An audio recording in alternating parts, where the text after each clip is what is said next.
Los judíos en España con Jacobo Israel Garzón.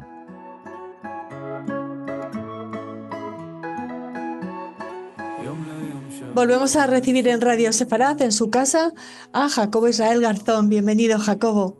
Bienvenida, Raquel, o bien hallada, y bien hallada Radio Sefarad, que ya sabes que le tengo un especial cariño. Siempre empezamos así, pero es que es inevitable recordar que... Es inevitable recordar viejos tiempos, y en mi caso más. Bueno, y esa participación fundamental de Jacobo Israel Garzón en el nacimiento de esta radio, y hablando de recordar el pasado, seguimos hablando del pasado de los judíos en España desde ya 2021. En los últimos programas hemos hablado, nos ha contado Jacobo Israel Garzón la historia de varios odontólogos judíos que se instalaron en Galicia. ¿Les seguimos hablando a nuestros oyentes de esos odontólogos, Jacobo? Sí, voy a seguir con una tercera saga familiar, más corta que las anteriores, porque fue más corta el tema, pero no menos interesante, verdadera. Me estoy refiriendo a los Selman, eh, escrito S-L-B-M-A-N-N, Selman. El primer personaje de la familia que se instaló en España, en Galicia, fue Alberto Uriel se llamaba él. Eh, y ahí eh, es un ejemplo verdaderamente. eh, la judeidad de este hombre es clara, pero sin embargo lo que no sabemos es si no era un asimilado, si lo era, etcétera, porque de aspectos religiosos conocemos poco. Conocemos mucho de él y de su hija, de su vida y de sus avatares, y también de su hijo. Eh, la esposa, al parecer, era de nacionalidad suiza y de apellido Kummer, y aparecieron ellos, el matrimonio, con una hija, Ruth, y un hijo, Eduardo, eh, procedente precisamente de Pforzheim, un pueblecito, donde había nacido Ruth. Y ¿por qué lo sabemos esto? Porque hubo un anuncio de prensa aparecido en La Coruña en 1909, en el que se afirma alemán, americano y dentista. Es decir, míralo. Es decir, especialista en dientes artificiales y orificaciones, dientes de oro, ¿no? Estos datos hay que tomarlos con cautela, incluyendo su propio apellido, porque en ocasiones se denomina dentista y en otros se programa ingeniero. Es decir, y además tuvo también una doble vertiente. Ok. Los anuncios se repitieron durante varios meses y al año siguiente, en el año 1910, apareció en la prensa local e incluso nacional un invento que estaba a punto de parir, un helioaerotóptero novedoso, con dos grandes velas, con el que pretendía volar desde la Plaza de Toros hasta el Ferrol, la Plaza de Toros de La Coruña hasta el Ferrol, atravesando las montañas y sin detenerse hasta el mar. El anuncio, con fecha de marzo de 1910, incluía varios datos de interés, como el peso del aparato, 53 kilos, el tipo de motor de benzina de 4 caballos, y añadía que la hélice se componía de 8 paletas de tela, rígidas gracias a una armadura especial. Pocos días después, la prensa se hacía eco de que se había presentado ante el gobierno de La Coruña planos y memoria descriptiva del aparato, con el que pretendía volar ya el mes siguiente de agosto. No se tienen más noticias del aparato, ni del aparato. Y poco se tiene de su inventor, fuera ingeniero o dentista, hasta que unos años después, en agosto de 1912, cuando se encontraba ya no en La Coruña, sino en la provincia de Vigo, en Villagarcía de Arousa, había tenido lugar un incendio en su casa, que sería el primero de varios que le acompañarían el resto de su vida. Fue un infernillo de alcohol, por lo visto de los Corrientes, que se incendió, explosionó. 3 años después, en diciembre de 1915, eh, tuvo lugar otro incendio en su vivienda, en cuyo piso de la derecha vivían otros alemanes, Guillermo Schiller y Gerardo Gulle, y en la izquierda un guardia de seguridad, Eusebio Molina, con su familia. En los años 20 vivía en Tui, al sur de Galicia, casi lindando con Portugal, donde tenía una consulta en colaboración en la calle El Duyen, denominada Clínica Hispano-Alemana, dirigida por él mismo como cirujano dentista y un odontólogo Barrantes. Allí atendían de jueves a domingo. Tenía otra clínica en Villagarcía de Arousa, la calle González Garra, donde atendía los restantes días. En el piso de la clínica vivía durante esos años su hijo Eduardo, que había terminado sus estudios en ingeniería electrónica. Y en 1924, su espíritu aventurero, que era un aventurero de espíritu, bueno, ya hemos visto, dentista, alemán, americano, Sí. inventor de aparatos, en Ujú. fin. Bueno, y Jacobo, y gracias a la prensa sabemos que sobrevivió a la aventura aérea, ¿no? Aérea, De sí, la... pero yo creo que, que el- quedó el- mal. que llegó mal el aparato. En 1924 inició una actividad comercial novedosa, la de radioafición, creando una compañía, Selman Bernardes y compañía, de la que era socio Alfonso Fernández, administrador del diario en el que se publicaban los reclamos publicitarios aludidos. La marca de los aparatos ofrecidos era la alemana Telefunken, bien conocida, y dice que se encargan del montaje de antenas y aparatos bajo presupuesto y contrato firmado. Aquí yo creo que trabajaba junto con tu hijo. Es decir, en julio de 24, el periódico Diario de Vigo publica un anuncio con un formato que dice Telefunken, de gran precisión y sencillez en el manejo y demás accesorios. Nos encargamos del montaje de antenas y aparatos sobre presupuesto y contrato firmado. Pidan más detalles y condiciones a los representantes en TUI, Selman, Bernardes y compañía, correspondencia postal y telegráfica, Alfonso Fernández TUI.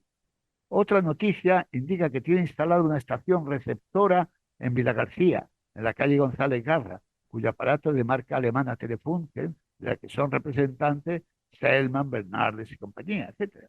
Y los días de diciembre del 24 se publican dos notas de redacción sobre la estación de radiotelefonía de Alberto Selman, su hijo, que son al mismo tiempo información y publicidad en la que se resaltan las bondades de la instalación y de la calidad de audición del aparato. Se invita a los interesados a acudir a las audiciones de esos días para poder comprobar la calidad de los aparatos expuestos en la clínica hispano-alemana. Dice así el anuncio. Es un anuncio largo. Se ve que el socio que tenía prensa no tenía problemas para publicar. Ujú. Hoy y mañana se expondrán en la Clínica Dental Hispano-Alemana un hermoso aparato receptor radiotelefónico universal de la acreditada marca alemana Radiosonanz Telefunken.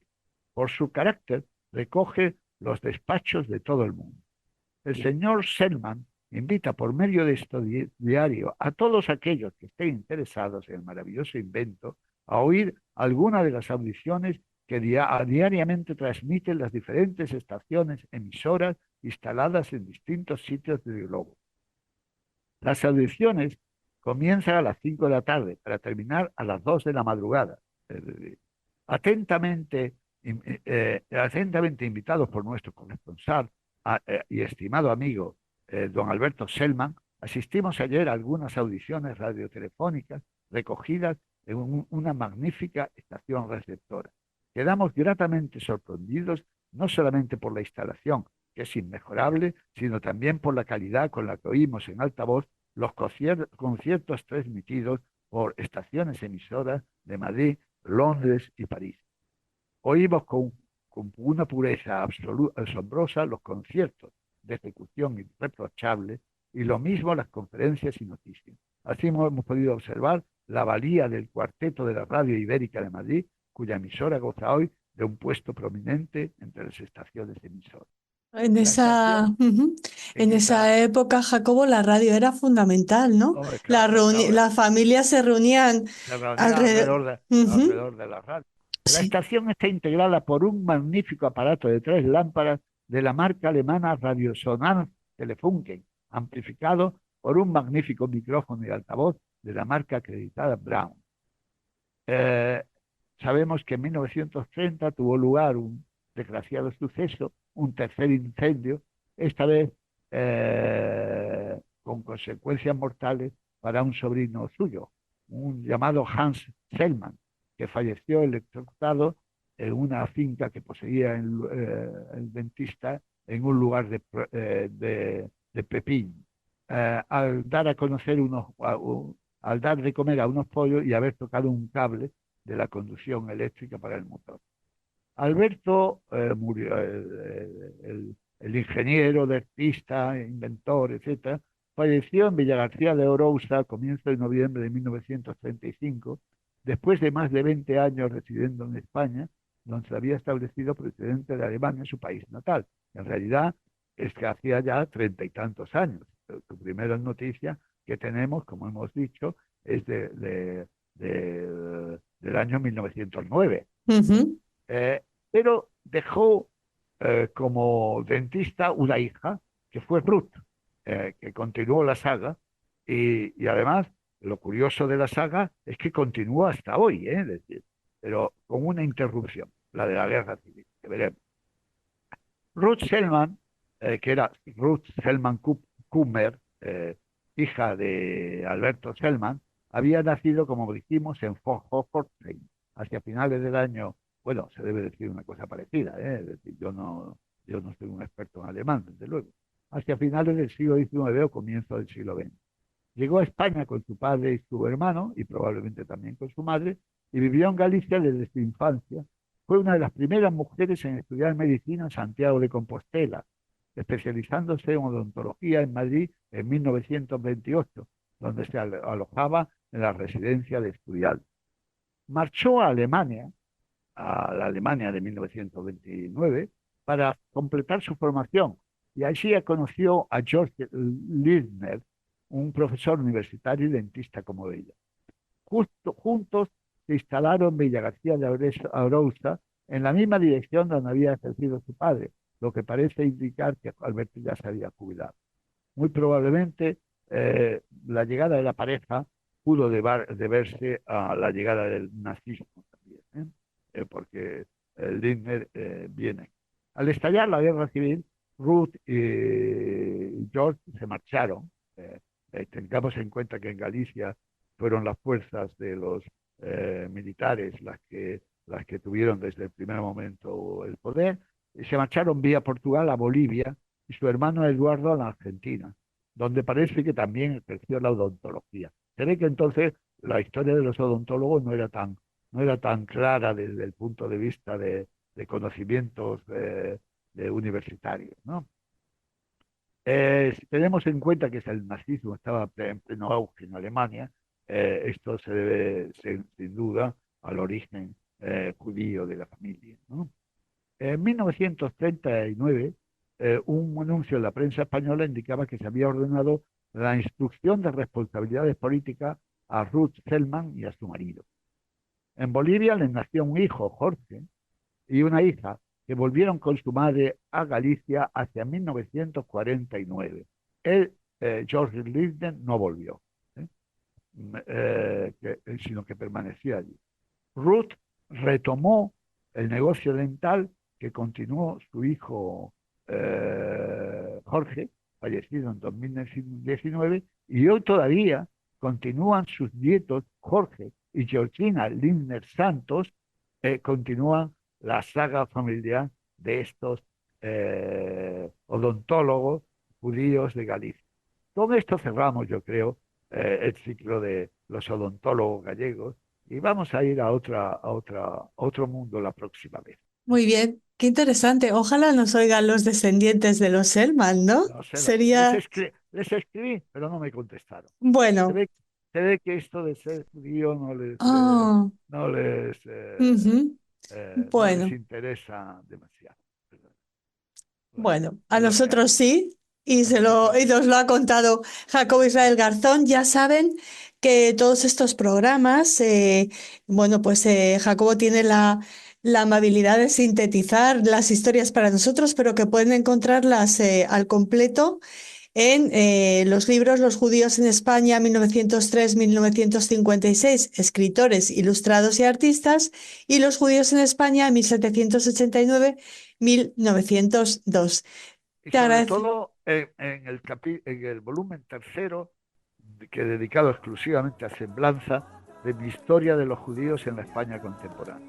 Muy bien, añadimos eso, ese tercer libro, y te esperamos, por supuesto, en el próximo programa de los judíos en España con Jacobo Israel Garzón. Muchas gracias, Jacobo. Muchísimas gracias, Raquel. Muchísimas gracias a Radio Sepa.